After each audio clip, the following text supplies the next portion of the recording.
হরে কৃষ্ণ বন্ধুরা, আগামী মঙ্গলবার বছরের প্রথম পূর্ণিমা তিথিতে পারলে তুলসী তলায় পুঁতে দিন এই একটি জিনিস। ঘরের সমস্ত বাস্তু দোষ দূর হবে ও তার সাথে সাথে অর্থ আসবে চৌম্বকের মতো। আর মা লক্ষ্মীর আশীর্বাদে আপনার পরিবার ভরে উঠবে সুখ, শান্তি, সমৃদ্ধিতে। নমস্কার বন্ধুরা, প্রাচীন জ্ঞান টিপসে সবাইকে অনেক অনেক আন্তরিক শুভেচ্ছা, ভালোবাসা। বন্ধুরা, আমি আশা করছি আপনারা সব ঈশ্বর বা ভগবানকে ভালো আছেন এবং সুস্থ আছেন। বন্ধুরা, চলছে নতুন বৎসর অর্থাৎ 1431, আর নতুন বৎসরে আগামীকাল 2024 সালে বাংলা 1431 সালের প্রথম পূর্ণিমা তিথি। বন্ধুরা, এই পূর্ণিমা তিথিটি বৈশাখ মাসে পড়লেও আর এই বৈশাখ পূর্ণিমাটি হচ্ছে চৈত্র পূর্ণিমা। আর চৈত্র পূর্ণিমার কিন্তু আলাদা মাহাত্ম্য ও গুরুত্ব রয়েছে। এই পূর্ণিমা তিথিতে গৃহস্থ বাড়িতে যেমন মা লক্ষ্মীর পূজা অর্চনা করা হয়, মা লক্ষ্মী এবং ভগবান নারায়ণের বিশেষ পূজা অর্চনা করা হয়, কারণ এটি বছরের শেষের পূর্ণিমা। আর যদিও এটি বৎসরের সর্বপ্রথমে এসে পড়েছে। আর চৈত্র পূর্ণিমার আরো বিশেষ গুরুত্ব আছে। এটি হচ্ছে আবার শঙ্কর মোচন হনুমানজির জন্মতিথি। আর এই বিশেষ দিনটিতে আপনারা যদি চান আপনাদের পরিবারের সুখ, শান্তি, সমৃদ্ধি বজায় থাকুক এবং নতুন বছরে নতুন অর্থ ও সৌভাগ্য আসুক, তাহলে বন্ধুরা আপনারা অবশ্যই আপনাদের বাড়ির তুলসী তলায় তাতে এই বিশেষ জিনিসটি আপনি পুঁতে দিন। এর ফলে আপনার পরিবার সর্ববিঘ্ন সংকট থেকে দূর হবে এবং আপনার পরিবার ভরে উঠবে সুখ, শান্তি, সমৃদ্ধিতে। বন্ধুরা, এই কাজটি আপনারা কখন করবেন এই সমস্ত কিছু আমি এই ভিডিওতে স্টেপ বাই স্টেপ আপনাদের জানিয়ে দেব। তার আগে বন্ধুদের ঘরে একটি অনুরোধ করব, আপনারা ভিডিও স্কিপ না করে শেষ পর্যন্ত দেখুন এবং ভিডিওটি দেখে উপকৃত পেলে তাহলে ভিডিওতে একটি লাইক করে কমেন্টে জয় মা লক্ষ্মী লিখে কমেন্ট অবশ্যই করবেন এবং ভিডিওটি যতটা পারবেন বন্ধু বান্ধব আত্মীয়জনদের সাথে শেয়ার অবশ্যই করবেন। বন্ধুরা, আগামীকাল চৈত্র পূর্ণিমার দিন এবং এই চৈত্র পূর্ণিমা কখন পড়েছে পঞ্জিকা অনুসারে আপনাদের বলে দিই। আর চৈত্র পূর্ণিমা পড়েছে বাংলার 10ই বৈশাখ 1431, ইংরাজির 23শে এপ্রিল 2024 মঙ্গলবার দিন। যদিও পূর্ণিমা তিথি লেগে যাচ্ছে আগের দিন, অর্থাৎ পূর্ণিমা লাগছে সোমবার রাত্রি 2:56 থেকে এবং পূর্ণিমা থাকবে মঙ্গলবার শেষ রাত্রি 4:32 পর্যন্ত। বন্ধুরা, কাজটি আপনারা করবেন আগামী মঙ্গলবার দিন এবং কাজটি আপনাদের করতে হবে সূর্য উদয় থেকে সূর্য অস্তের মধ্যে। বন্ধুরা, আমি আশা করছি আপনাদের প্রত্যেকের বাড়িতে একটি তুলসী গাছ অবশ্যই রয়েছে। আর তুলসী গাছ ঘরের বাস্তুর জন্য অত্যন্ত ভালো এবং ঘরের বাতাবরণকে শুদ্ধ ও পবিত্র করে। আর তুলসী গাছ দিয়ে আমাদের বাড়িতে যে অক্সিজেন বা বাতাস প্রবেশ করে সেটি শুদ্ধ হয়ে তবেই প্রবেশ করে। আর তুলসী গাছ ঘরের বাস্তুতে যদি কোনো নেতিবাচকতা থাকে তাহলে সেটাও কিন্তু দূর করে দেয়। তাই বন্ধুরা, তুলসী গাছে প্রত্যেক দিন সকালবেলা জল অর্পণ করা উচিত এবং সন্ধ্যাবেলায় তুলসী তলায় প্রদীপ এবং ধূপকাঠি প্রচলিত করা উচিত। আর এই কাজগুলি কিন্তু আপনাদের নিত্য কর্মের একটি কাজ। আর বন্ধুরা, এখন চলছে বৈশাখ মাস, আর বৈশাখ মাসে কিন্তু তুলসী গাছে উপর জলধারার, অনেকে এটি জলধারী বলে থাকেন, আর সেটি স্থাপন করা অত্যন্ত ভালো।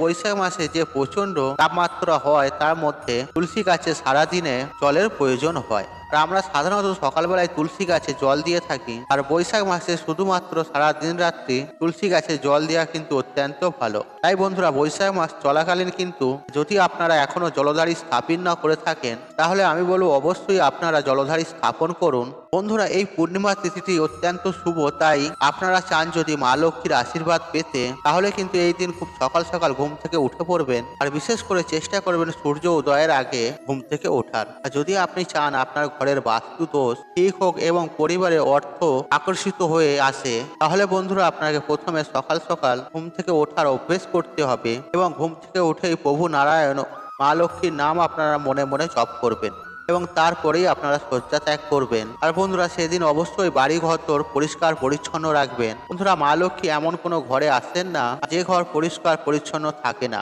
তাই বন্ধুরা, ঘর বাড়ি তোর পরিষ্কার পরিচ্ছন্ন রাখবেন। তারপর আপনি নিজে স্নান পর্ব সেরে নেবেন এবং স্নান সেরে শুদ্ধ বস্ত্র পরিধান করে তারপর নিজের গায়ে গঙ্গা জল ছিটিয়ে নেবেন। বন্ধুরা, নিয়ম আছে এই পূর্ণ দিনে পবিত্র নদীতে স্নান করার। আর যদি আপনার পক্ষে সেটি সম্ভব হয় তাহলে আপনি করতে পারেন, আর যদি আপনার পক্ষে সম্ভব না হয় ঘরে স্নান করে বস্ত্র পরবার পরে সামান্য গঙ্গা জল মাথায় অবশ্যই ছিটিয়ে নেবেন এবং আপনার ঘরে কিন্তু গঙ্গা জল ছিটাতে ভুলবেন না।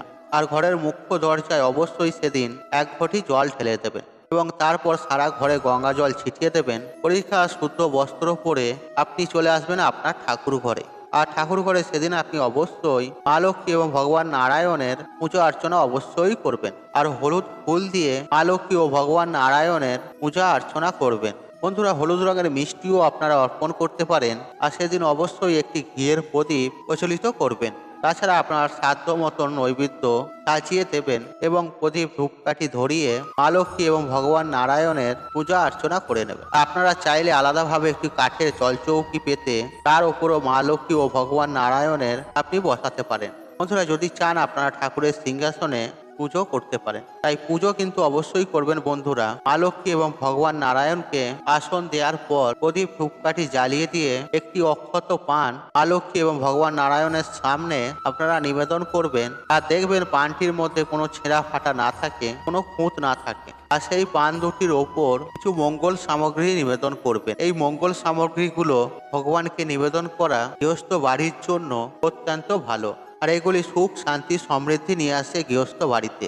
আর মঙ্গল সামগ্রীগুলো পানের উপর দেওয়ার আগে অবশ্যই পান দুটিতে চন্দনের মোটা পরিয়ে দেবেন। বন্ধুরা, মঙ্গল সামগ্রীর মধ্যে আপনারা দিতে পারেন আর মা লক্ষ্মীর অত্যন্ত প্রিয় কড়ি, গোমতী চক্র, একটি হলুদের গাঁট, একটা গোটা সুপারি, পদ্ম বীজ এবং অক্ষত আতক চাল।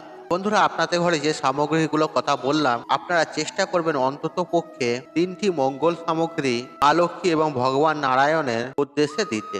এবং আপনারা নিবেদন করবেন 2টি পান এবং যেভাবে আপনারা পুজো করেন পুজো করে নেবেন। আর সেদিন নারকেলের নাড়ু নারায়ণ ভগবানকে ভোগ হিসাবে আপনি নিবেদন করতে পারেন। তাছাড়া আপনার সাধ্য সামর্থ্য অনুযায়ী আপনি নৈবেদ্য সাজিয়ে দিতে পারেন। তবে ভগবান নারায়ণের ভোগে অবশ্যই তুলসী পত্র দেবেন এবং জল যে নিবেদন করবেন তাতেও তুলসী পত্র দেবেন। বন্ধুরা, ভগবান নারায়ণ ও মা লক্ষ্মীর পুজো করে নিয়ে আপনার যা মনস্কামনা আছে সেটি জানিয়ে আপনি ঠাকুর ঘর ত্যাগ করবেন। তারপর আপনি কিছুক্ষণ পরে এসে আপনি প্রসাদগুলি তুলে নেবেন এবং মা লক্ষ্মী এবং ভগবান নারায়ণের সামনে যে মঙ্গল সামগ্রীগুলি আপনি রেখেছেন আর সেই সামগ্রীগুলো আপনি তুলে নেবেন। আপনি প্রণাম করে নেবেন এবং একটি পরিষ্কার লাল শালু কাপড়ের মধ্যে সেই জিনিসগুলি আপনি বেঁধে নেবেন। আর এরপর আপনি চলে আসবেন আপনার তুলসী তলায় বা তুলসী মঞ্চপের সামনে। বন্ধুরা, এই দিন তুলসী মাকে যে জল আপনারা নিবেদন করবেন তার মধ্যে সামান্য পরিমাণে কাঁচা দুধ মিশিয়ে অবশ্যই অর্পণ করবেন।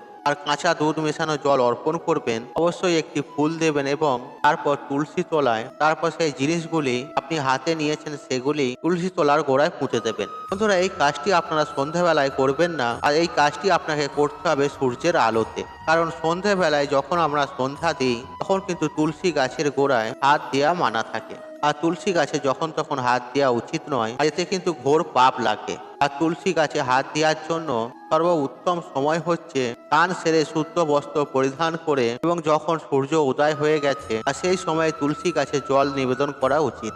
আর বন্ধুরা, এই বিশেষ কাজটিও অর্থাৎ তুলসী তলায় যে জিনিসগুলি আপনাকে পুঁতবেন সেটি আপনি করবেন ঠিক যখন সূর্য আলো রয়েছে এবং সকালবেলার সময় তখনই আপনি এই কাজটি করতে পারেন। তবে সন্ধেবেলায় তুলসী গাছে হাত দেবেন না। আর সন্ধেবেলায় তুলসী গাছে জলও অর্পণ করতে নেই। সন্ধেবেলায় তুলসী গাছের থেকে একটু সামান্য দূরে একটি প্রদীপ এবং ধূপকাঠি প্রচলিত অবস্থায় তুলসী তলায় রাখবেন এবং তুলসী মাকে প্রণাম করে আপনার প্রার্থনা মনস্কামনা জানাবেন। বন্ধুরা, তুলসী গাছ এমন একটি গাছ আমাদের পরিবেশকে বাতাবরণকে শুদ্ধ করে।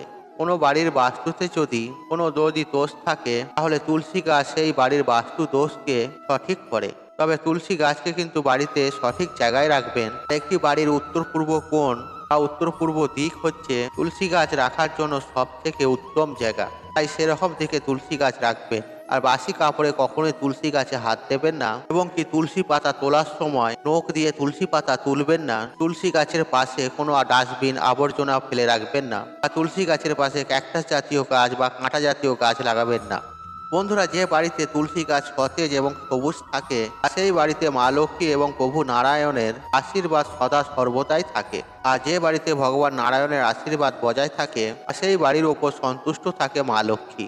তাই বন্ধুরা, বাড়ির তুলসী গাছকে কিন্তু বিশেষ যত্ন অবশ্যই করবেন এবং খেয়াল রাখবেন তুলসী গাছটির স্বাস্থ্য যেন ভালো থাকে। মা লক্ষ্মী এবং ভগবান নারায়ণের আশীর্বাদ ধন্য এই মঙ্গল সামগ্রীগুলি তুলসী তলায় পুঁতে দিলে আপনার পরিবারে সুখ শান্তি সমৃদ্ধি বজায় থাকবে এবং কি আপনার পরিবার থেকে রোগ জ্বালা যন্ত্রণা অর্থকষ্ট দারিদ্রতা সবকিছু দূর হবে।